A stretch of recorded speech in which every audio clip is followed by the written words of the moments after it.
Baseball as a sport has been getting increasingly more unsafe for the last quarter century, but today we're tackling the question, is it becoming too dangerous? And no, I'm not talking about pitchers getting hit with comebackers up the middle, or hitters getting hit in the face or head with an errant fastball. I'm talking about the fact that pitchers are blowing their arms off, trying to throw harder and harder. It's no secret that the sport has gotten faster over the years, not just pitchers. Runners are faster, batters have new tools at their fingertips to dissect pitchers to figure out how to beat them. And naturally, the pitchers have to keep up with the batters, so they train and improve, and then they decide to throw harder. It's hard to say whether velocity on its own will improve pitching performance. Data suggests that a pitcher's expected ERA lowers by 0.3 when going from an average fastball of 92 to an average fastball of 96. Of course, straight velocity won't cut it in the MLB, but many, including myself, would presume it'd be harder to hit a 100-mile-per-hour sinker than a 90-mile-per-hour one. Clayton Kershaw had an idea on throwing pitches harder. In an interview, he said, "I will simply throw the ball harder to get more outs." Yeah, personally, as a baseball fan, I'm inclined to agree with the Hall of Famer who has eaten, slept, and breathed this sport for the past 20 years of his life. Shout out Foolish Baseball for that quote. The real value that velocity has provided, though, is in spin rate. Spin rate is key for pitchers to get dramatic movement on their breaking pitches, and can create sharp late movement on their four-seamers, two-seamers, and sinkers. While it's not a fastball-type pitch, Seth Lugo's curveball is the best example of a pitch that uses spin rate to get outs. Look at that crazy break. It's no surprise that his pitch holds the StatCast record for most spin rate RPM at 3,500. And ever since we've gotten reliable spin rate data in 2016, it tells us as velocity trends up, spin rate goes up in a proportionate fashion. We see what higher spin rate can do for a curveball, so imagine what it could do to create a nasty sinker. Obviously, with this data at their immediate disposal, many pitchers commit themselves to throwing triple digits to maximize spin rate. It's not just the players obsessed with it either. The fans love to see the radar gun get lit up as well. Now, both sides love it for different reasons. Players love it because it allows them to create as much spin on the ball as possible. More spin means more outs, and the more guys you get out, the better pitcher you will be, and you'll probably make more money. Our curveball man got himself a pretty nice deal in 2023. The fans love it because when a guy throws upper 90s or even triple digits, it's a spectacle. It's not something you see every day, and it makes the game feel faster. You know who else absolutely loves the high velocity pitchers? Major League Baseball. They love promoting it all over their socials too, especially if it's Ohtani. But I guess this headline is not as good. Throwing hard does come with better results, but pitchers take on heavy risk, as more velocity means more strain on the arm ligaments and muscles. The average fastball across the league has only risen by 2 miles per hour over the last decade and a half, going from 92 miles per hour in 2008 to 94 miles per hour in 2023. Only 2 miles per hour. While average velocity has risen at a very minuscule amount, we've seen a huge jump in total 100+ mile/per-hour pitches. In 2008, there were about 300 pitches thrown over the 100 miles per hour mark, and now in 2023, there were over 3,500 pitches thrown at the same rate, an amount over 11 times the total just 15 years ago. There's a shift in the culture of the game, especially as a reliever, to throw as fast as the body can physically handle. The issue is, sometimes when something gets pushed to the limit, it breaks. I wish I could say that Ohtani's injury was one of a few freak accidents across the league, but the harsh truth is that injuries are on a harsh rise, and it doesn't look like it'll stop anytime soon.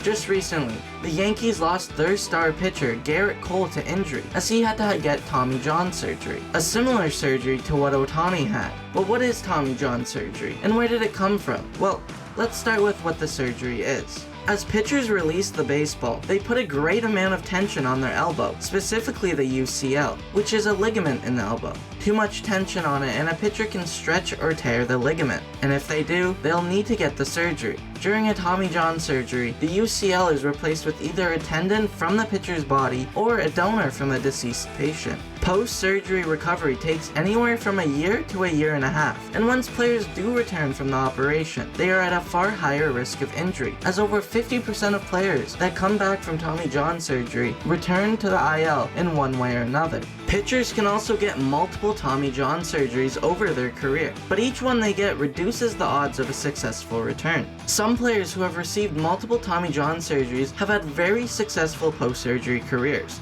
Daniel Hudson had 2 Tommy John surgeries in back-to-back seasons in 2013 and 14, then closed out the World Series 5 years later. Nathan Eovaldi had an operation while in high school in 2007, then another one 9 years later in 2016, and he's excelling at the major league level, as he recently inked a 3-year, $75 million contract this offseason. Sadly though, for every success story there's someone who did not pan out. Josh Johnson was an all-star level pitcher for the Marlins in 2009 and 10, posting a 2.3 ERA in 183 innings in that 2010 campaign, after already receiving an operation in 2007.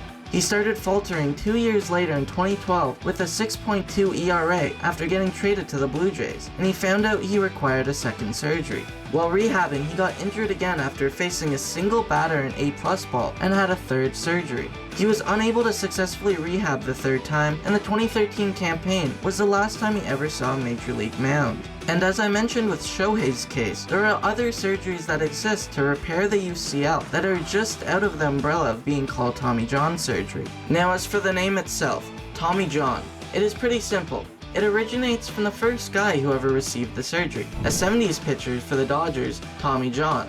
Now John was a very successful pitcher from the 60s to the 80s, mainly playing for the White Sox, Dodgers, and Yankees, with small pit stops in Oakland and California. In the 1974 campaign, John injured his elbow and thought his career to be over. But Frank Joe, the special medical advisor to the Dodgers at the time, devised the surgery, and John's career was revitalized after successful rehab. John was able to pitch for 16 seasons after the surgery and collected over 25 career WAR over that time. Joe later quipped that if the surgery had existed just 10 years prior, it could have saved the career of Sandy Koufax, who he believed to have the exact same issue. So now we know why pitchers are throwing harder, what Tommy John surgery is, and where it comes from. But we still have the question of, is this becoming too dangerous for the sport? Now both sides of the argument have great points, but I have to side with the negative for one major reason: assumption of risk.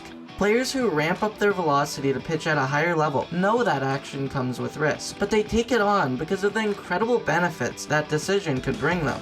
As a freshman in college, Paul Skeens' fastball hit an average of 95 miles per hour on the radar gun, which is already great for an MLB starter. But he knew if he consistently threw high 90s up to triple digits, he would be incredibly sought after and could become hugely successful. So he took upon that assumption of risk that he could get hurt throwing harder, so he could try to reap the benefits of being a starting pitcher that could top 100 on the gun. He was topping out at 102 as a junior in college at LSU. When he got to the major league level, it all came together. He was the Rookie of the Year for the Pirates straight out of college, and was the first rookie to start an All-Star game in almost 30 years. And on the other side of this story, we have Nate Pearson. Coming up, he was touted as the next big thing for the Toronto Blue Jays, and was known to light up the gun in impressive ways. But the risk he took on by maxing out the tension on his arm caught up to him, and had to get Tommy John surgery in 2020 just after making his MLB debut. He recovered just fine, and has found new life as a reliever for the Cubs after being traded during the 2024 season. But getting injured and missing a huge amount of time during a crucial point of development definitely hindered his career potential, as he transitioned from being a starter to being a reliever. Pearson's case is just the tip of the iceberg, really. There's hundreds of guys out there in college and minor league ball that took on this great risk and got hurt, and have absolutely nothing to show for it. The business of being a top-level pitcher in baseball is incredibly difficult, but I think most guys know what they're signing up for. Just because they're aware of the injury risk does not mean it's okay though. Something will have to be done to hinder the amount of injuries we're seeing. In the 2023 season, 113 players received Tommy John surgeries, most of them pitchers. And with velocity continuing to prevail in the new age of baseball, that number is only going to rise. Honestly, I have no idea how the MLB or any other governing body of baseball could attempt to lower these injuries, as they just kind of come with playing the position. Please drop a comment below if you have any idea how we could limit these types of injuries, because many minds are better than one. But at the end of the day, why would the MLB try to limit injuries? Well, they may lose a star player for a season like Cole. The fans love to see high velocity, and that will sell the game better than any single star could. Okay, well maybe not in the case of Shohei, but anyways, the more speed baseball has in the modern day will help their popularity with the younger fans, and that's possibly the most important thing. And if a guy does get hurt throwing gas, there's most likely a guy waiting in the wings in minor league ball ready to take his spot. So injuries are just gonna become commonplace, and as fans, get ready to learn about 50 pitchers' names per season. That's it for today though, so thank you so much for watching. Like and subscribe if you enjoyed, and let me know down below how you guys feel about the state of injuries in baseball currently. I'll see you all later.